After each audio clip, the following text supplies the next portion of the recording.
counteroffensive is not going very well. As of today, the counteroffensive has mostly been a failure.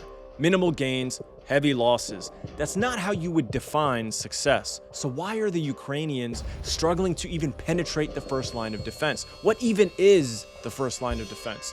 Let's break it down. After occupying large chunks of Ukrainian territory in the early days of the invasion in 2022, it became clear at that point that the West would not negotiate with Russia or back down from their goal of adding Ukraine to NATO's fold. So Putin was forced to double down and scale up the objectives of the war. This meant ordering a rapid recruitment and training campaign to bolster the ranks of the Russian army. During this time, the Russians needed to ensure that they would not lose any more of the territory they had already captured in the event of a large-scale Ukrainian counteroffensive. They had 6 months to prepare defenses while their troops trained. The man tasked with designing the doctrine of this defense was Russian Colonel General Alexander Romanchuk. Romanchuk was the head of the Russian Combined Arms Academy, which is a military academy in Moscow. He co-authored an article titled "Prospects for Improving the Efficiency of Army Defensive Operations." Not a very sexy title, but Romanchuk emphasized the concept of dispersed forces in building a defensive scheme capable of prevailing on the modern battlefield. With a lot of land to cover, Romanchuk essentially worked to identify the most important areas in the region and disperse units and resources efficiently to defend those areas. Romanchuk's article was influential enough to earn him command of the defensive forces in the Zaporizhia region. His defensive doctrine was brought to life and now serves as the major obstacle for the Ukrainian army to overcome. The objective of the defensive doctrine was to undermine the effectiveness of the NATO equipment delivered to Ukraine, force the enemy to reveal its attacking direction, slow their advance, and create kill zones for the Russians to exploit so that their inferior numbers could maximize potential. And so far, it seems that this doctrine has worked flawlessly. So here's how it works. The defensive fortifications are a massive, multi-layered line of trenches covered in anti-tank mines. The first line is usually a deep and wide trench designed to slow, damage, or trap tanks and heavily armored vehicles. Before this line, however, tanks have to maneuver through a densely populated minefield. These mines either disable or completely destroy the armored vehicles. Because the mines are all over the place, the enemy is forced to penetrate lines in columns, as it doesn't make sense to spread out and risk damaging multiple vehicles at multiple points. If one tank is destroyed, those behind it can at least feel secure the mine has been cleared. This leads to the enemy forming columns. This is dangerous, however, as it gives the Russian Air Force a large number of targets to strike at. If the enemy can successfully make it through the minefield, they then have to clear the deep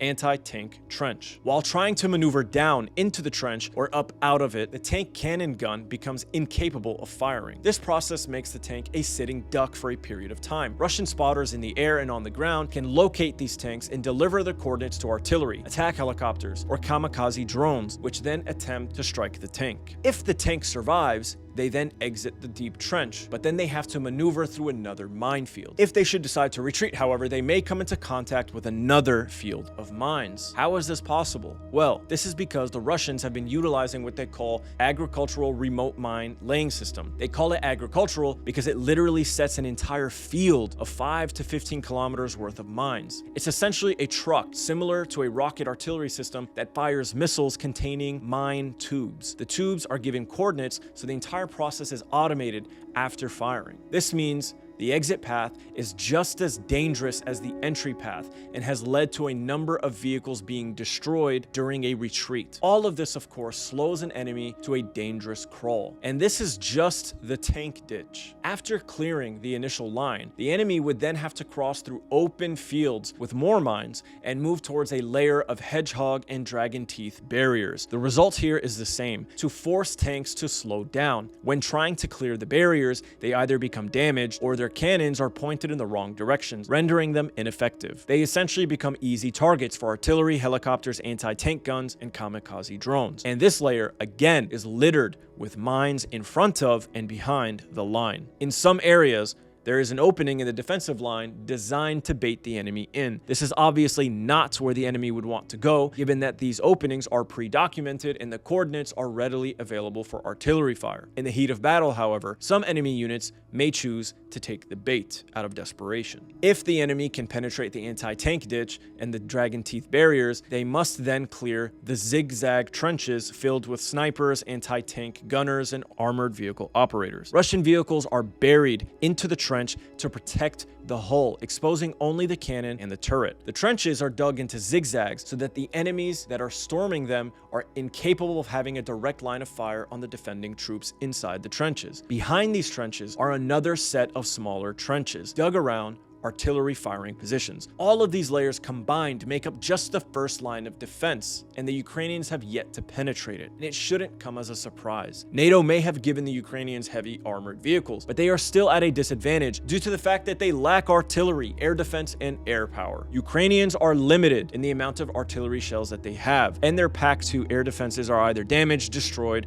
or very low on missiles, and they don't have the helicopter or fighter jet forces needed to support their ground troops. To make matters worse, the Russians are employing a very powerful and sophisticated electronic warfare system. Apparently, the Russians lead the world in this sort of technology, a system of vehicles and equipment that work together to jam and disrupt communication frequencies. And these jamming frequencies are so precise that they can jam important information coming from satellites and drones. Even radio communications on the ground are disrupted. The Ukrainians, in some cases, are fighting deaf, dumb, and blind. Another problem is that the Ukrainians are telegraphing their direction of attack by firing artillery on the Russian lines of defense to soften them. Because the Ukrainians cannot waste precious artillery, the Russians can obviously infer the direction of attack by observing where the Ukrainians are focusing their artillery fire. This, along with surveillance by air and satellite, gives the Russians ample time to prepare defenses or strengthen defenses in the appropriate area. So now you can understand why they haven't been able to penetrate the first line of defense. Even with NATO equipment and numerous soldiers, the Ukrainians are being bogged down in the kill zones of a well-designed, well-constructed maze of defense trenches. The Ukrainians are said to have lost up to 25% of the equipment provided for the counteroffensive. By the time they penetrate the first line of defense successfully, that number may be 35 to 40%. The first line is serving its purpose and is wearing